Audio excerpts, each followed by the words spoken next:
Hello students, welcome to Patadkal English Academy and Banshankar English Academy. This video gives you some information about the poem Gratefulness, which is prescribed for 9th class students.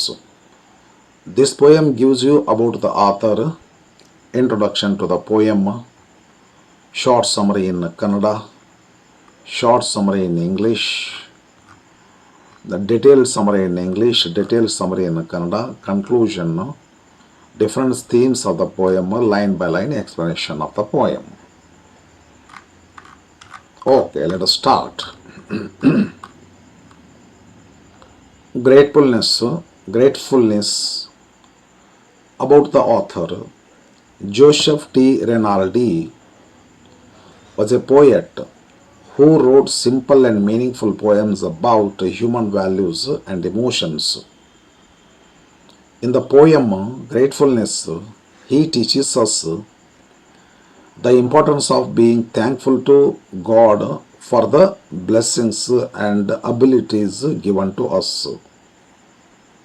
His poems encourage kindness, love, and helping others. Introduction to the poem. The poem Gratefulness speaks about thanking God for the wonderful gifts given to human beings such as eyes, ears, lips, hands, mind, and heart. The poet says that these gifts should be used positively to help and comfort others. The poem also teaches us to be satisfied with what we have and to show love and care towards people in need. ಕನ್ನಡದಲ್ಲಿ introduction. Gratefulness ಕವನದಲ್ಲಿ ಕವಿ ದೇವರು ನಮಗೆ ನೀಡಿರುವ ಕಣ್ಣು, ಕಿವಿ, ಕೈ, ಮನಸ್ಸು ಮತ್ತು ಹೃದಯದಂತಹ ಅಮೂಲ್ಯ ವರಗಳಿಗಾಗಿ ಕೃತಜ್ಞತೆ ವ್ಯಕ್ತಪಡಿಸುತ್ತಾರೆ. ಈ ವರಗಳನ್ನು ಒಳ್ಳೆಯ ಕೆಲಸಗಳಿಗೆ ಬಳಸಬೇಕು ಎಂದು ಕವಿ ಹೇಳುತ್ತಾರೆ. ಈ ಕವನವು ನಮಗೆ ಕೃತಜ್ಞತೆ, ಪ್ರೀತಿ ಮತ್ತು ಸಹಾಯ ಮಾಡುವ ಮನೋಭಾವನೆಯನ್ನು ಕಲಿಸುತ್ತದೆ.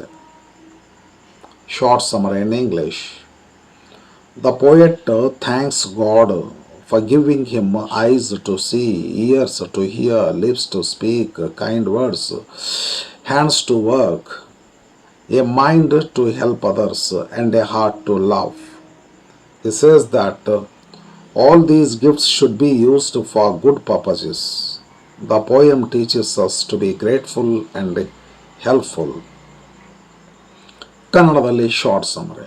ಕವಿಯು ದೇವರು ನೀಡಿದ ಕಣ್ಣು, ಕಿವಿ, ತುಟಿ, ಕೈ, ಮನಸ್ಸು ಮತ್ತು ಪ್ರೀತಿಯ ಹೃದಯಕ್ಕಾಗಿ ಕೃತಜ್ಞತೆಯನ್ನು ವ್ಯಕ್ತಪಡಿಸುತ್ತಾರೆ. ಈ ಎಲ್ಲ ವರಗಳನ್ನು ಒಳ್ಳೆಯ ಕಾರ್ಯಗಳಿಗೆ ಬಳಸಬೇಕು ಎಂದು ಹೇಳುತ್ತಾರೆ. ಕವನವು ಕೃತಜ್ಞತೆಯ ಮಹತ್ವವನ್ನು ತಿಳಿಸುತ್ತದೆ. Detailed summary in English. In the poem Gratefulness, the poet expresses his thankfulness to God for every part of his body and every ability he possesses. He is thankful for his eyes because they help him see and do many activities. He is grateful for his ears because they help him hear the cries and sadness of people who need help. The poet thanks God for his lips because they can speak comforting and peaceful words. He is grateful for his mind because it helps him understand how to help needy people. He also thanks God for his hands that can perform both difficult and simple tasks. The poet says that prayer gives him strength and guidance every day. Finally, above all other gifts, he is most thankful for the heart that allows him to love others.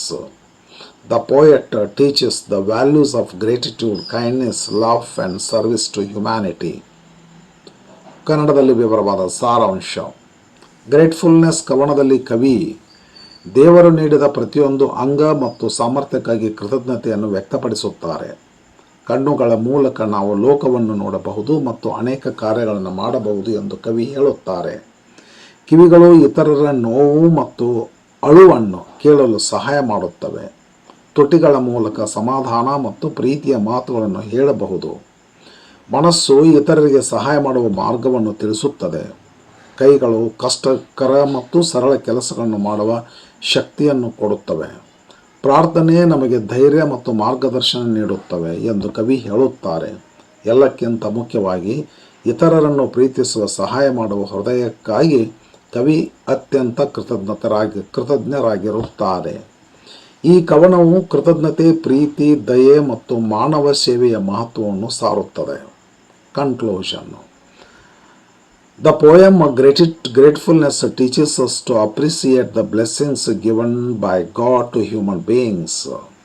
We should use our abilities to help others, spread kindness, and live with love and gratitude.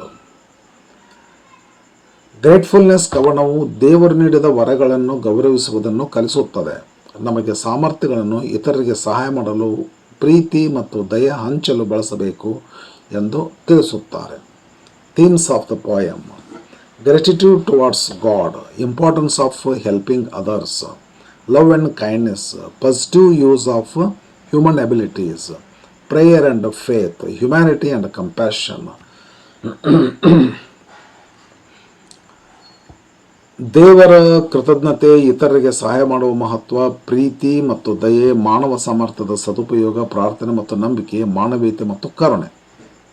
Themes of the poem. Line by line explanation of the poem. I am grateful for the eyes that can see, that I can see. The poet thanks God for his eyes which help him see the world. ಕವಿ ಲೋಕವನ್ನು ನೋಡಲು ಸಹಾಯ ಮಾಡುವ ಕಣ್ಣುಗಳಿಗಾಗಿ ದೇವರಿಗೆ ಕೃತಜ್ಞತೆ ಸಲ್ಲಿಸುತ್ತಾನೆ. The activities that can be done by me. The poet says that he can perform many activities because he can see. ಕಣ್ಣುಗಳಿರುವುದರಿಂದ ಅನೇಕ ಕೆಲಸಗಳನ್ನು ಮಾಡಬಹುದು ಎಂದು ಕವಿ ಹೇಳುತ್ತಾರೆ. I am grateful for the ears that I may hear. The poet is thankful for ears that help him hear sounds. ಶಬ್ದಗಳನ್ನು ಕೇಳಲು ಸಹಾಯ ಮಾಡುವ ಕಿವಿಗಳಿಗೆ ಕವಿ ಕೃತಜ್ಞನಾಗಿರುತ್ತಾನೆ.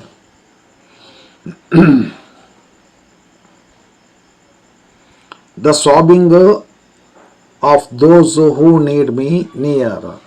ಯಾವ ಶಬ್ದಗಳೆಂದರೆ ದುಃಖಿಸುವ ಜನರ ಶಬ್ದ. He can hear the cries of people who need help. ಕಷ್ಟದಲ್ಲಿದ್ದು ಸಹಾಯ ಬೇಕಾಗಿರ್ತಕ್ಕಂಥ ಜನರ ಒಂದು ಸಾಬಿಂಗ್, ಅಳುವು ಶಬ್ದದ ಕೇಳಲು ದೇವರು ನಮಗೆ ಕಿವಿಗಳನ್ನು ಕೊಟ್ಟದ್ದಕ್ಕಾಗಿ ನಾನು ಕೃತಜ್ಞತೆ ಅರ್ಪಿಸುತ್ತೇನೆ.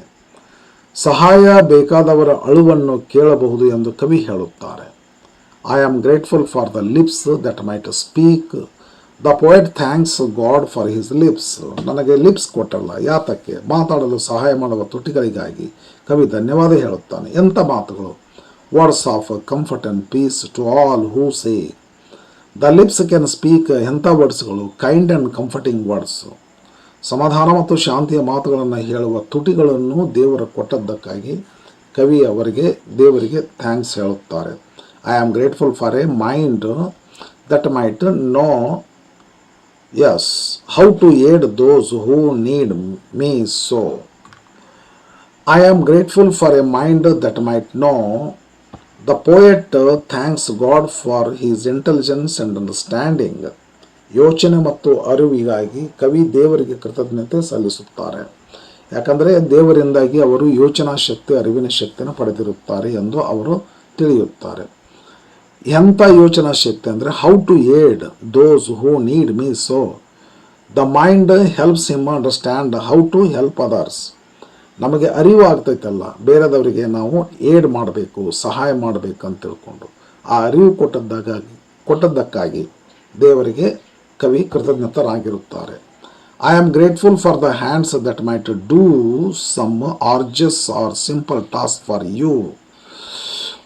The poet thanks God for his hands. ದೇವರು ನನಗೆ ಕೈಗಳು ಕೊಟ್ಟಲ್ಲ, ಥ್ಯಾಂಕ್ಸ್. ಕೆಲಸ ಮಾಡಲು ಸಹಾಯ ಮಾಡುವ ಕೈಗಳಿಗಾಗಿ ಕವಿ ಕೃತಜ್ಞತೆರಾಗಿರುತ್ತಾರೆ. ಎಂಥ ಕೆಲಸ ಮಾಡೋದಂದರೆ some are just are simple task for you. ನಾವು ಕಠಿಣವಾಗಿರುವ ಕೆಲಸ ಇಲ್ಲ ಸಿಂಪಲ್ ಆಗಿರೋ ಕೆಲಸ ಯಾರಿಗಾಗಿ ಕೆಲಸ ಮಾಡಬೇಕಂದ್ರೆ ಫಾರ್ ಯು, ದೇವರಿಗಾಗಿ. ದೇವರಿಗಾಗಿ ನಾವು ನಮ್ಮ ಕೈಗಳನ್ನು ಉಪಯೋಗಿಸಬೇಕು. Hands help in doing both difficult and easy work. ದೇವರಿಗೆ ಕೆಲಸ ಮಾಡೋದಂದ್ರೆ ಏನೋ ಪೂಜೆ ಪುನಸ್ಕಾರ ಮಾಡುವಂಥ ಅರ್ಥ ಅಲ್ಲ. ಜನಸೇವೆಯೇ ಜನಾರ್ದನ ಸೇವೆ ಅಂತಾರಲ್ಲ, ಜನಾರ್ದನ ಅಂದರೆ ದೇವರು. ಜನಸೇವೆ ಮಾಡಲು ಕೈಗಳು ಬೇಕು ನಮಗೆ. ಬಡವರಿಗೆ, ನೀಡಿ ಪೀಪಲ್ಗೆ ಸಹಾಯ ಮಾಡಬೇಕಾದ್ರೆ ನಮ್ಮ ಕೈಗಳು ಬೇಕು. ಹಾಗಾಗಿ ನನಗೆ ಕೈಗಳು ಕೊಟ್ಟಿರಲ್ಲ, ನಿಮಗೆ ಥ್ಯಾಂಕ್ಸ್ ಅಂತೇಳಿ. I am grateful for the ability to always pray. ಹೌದು, ಪ್ರಾರ್ಥನೆ ಕೂಡ ಮಾಡಬೇಕು. ಪರಿಶುದ್ಧವಾದ ಮನಸ್ಸು, ಅದಕ್ಕೆಲ್ಲ ಪ್ರಾರ್ಥನೆ ಬೇಕಾಗ್ತದೆ. ನಾನು ಪ್ರಾರ್ಥನೆ ಮಾಡಲು ತುಟಿಗಳನ್ನು ಕೊಟ್ಟಿರಲ್ಲ ಅಂತೇಳಿ ಬಹುತೇಕ ಅದೇ ಇರಬೇಕು ಅಂತ ಅನ್ನಿಸ್ತದೆ ನನಗೆ. I am grateful for the ability to always pray. The poet is thankful for the ability to pray to God. ಪ್ರಾರ್ಥನೆ ಮಾಡುವ ಸಾಮರ್ಥ್ಯಕ್ಕಾಗಿ ಕವಿ ದೇವರಿಗೆ ಧನ್ಯವಾದ ಸಲ್ಲಿಸ್ತಾನೆ. To give me the strength and guidance every day. ಯಾಕೆ ಪ್ರಾರ್ಥನೆ ಮಾಡ್ತೀವಿ ಅಂತ ಕೇಳಿದ್ರೆ, that prayer gives us strength and guidance. ನಮಗೆ ಸರಿಯಾದ ಮಾರ್ಗದರ್ಶನ ಮಾಡ್ತೈತಿ ಪ್ರೇಯರ್. ಇದು ಮಾಡು, ಇದು ಮಾಡಬಾರ್ದು ಅಂಥೇಳಿ. ಅಂಥದ್ದೊಂದು ಪ್ರಾರ್ಥನೆ ಮಾಡುವ ಶಕ್ತಿ ನಮಗೆ ಕೊಟ್ಟಿಲ್ಲ, ನಿಮಗೆ ಥ್ಯಾಂಕ್ಸ್ ಅಂತೇಳಿ. Prayer gives him strength and direction in life. ಎಲ್ಲ lead kind light amid the encircling gloom ಅಂತ ತಿಳ್ಕೊಂಡು, ಕರುಣಾಳು ಬಾ ಬೆಳಕೆ ಅಂತ ತಿಳ್ಕೊಂಡು ಐತಲ್ಲ ಗಾಂಧೀಜಿಯವ್ರದ್ದು. ಆ ಥರ ನಾವು ದೇವರನ್ನ ನೆನೆಸ್ಕೊಂಡಾಗ ನಮಗೆ ಮಾರ್ಗದರ್ಶನ ಸಿಗುತ್ತದೆ. ಆ ಪ್ರೇಯರನ್ನು ಮಾಡುವಂಥ ಶಕ್ತಿ ಕೊಟ್ಟಿಲ್ಲ ದೇವರೇ, ನಿನಗೆ ಥ್ಯಾಂಕ್ಸ್ ಅಂತೇಳಿ. ಪ್ರಾರ್ಥನೆ ಜೀವನದಲ್ಲಿ ಶಕ್ತಿ ಮತ್ತು ಮಾರ್ಗದರ್ಶನ ನೀಡುತ್ತದೆ. I am grateful for the one thing all else above. ಎಲ್ಲಕ್ಕಿಂತ ಮಿಗಿಲಾಗಿ ಒಂದು ಥಿಂಗ್ ನನಗೆ ನೀ ಕೊಟ್ಟು. Among all blessings one gift is most important. ಯಾವುದದು? That I was given a heart that may love.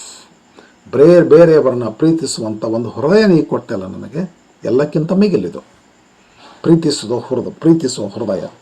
The poet is most thankful for a loving heart. ಹೃದಯ ಕೊಟ್ಟು ಅಲ್ಲೊಂದು ಪ್ರೀತಿ ಇಟ್ಟು ಬಡವರನ್ನು ಪ್ರೀತಿಸುವ ಹೃದಯ ಕೊಟ್ಟಿದ್ದಕ್ಕಾಗಿ ಎಲ್ಲದಕ್ಕಿಂತ ನಾನು ಈ ಒಂದು ನೀ ಕೊಟ್ಟಿರೋ ಗಿಫ್ಟ್ಗಾಗಿ ಹೆಚ್ಚು ನಾನು ಥ್ಯಾಂಕ್ಫುಲ್ ಆಗಿರುತ್ತೇನೆ. Okay, yes, about the okay friend, ಇದು ಲೈನ್ ಬೈ ಲೈನ್ ಎಕ್ಸ್ಪ್ಲನೇಷನ್. ಇದು ಮುಂದಿನ ವಿಡಿಯೋದಲ್ಲಿ ಮುಂದಿನ ಒಂದು ಪೋಯಮ್ ಹೊಸ ತಗೊಂಡು ಬರ್ತೇನೆ. Okay, thank you for watching.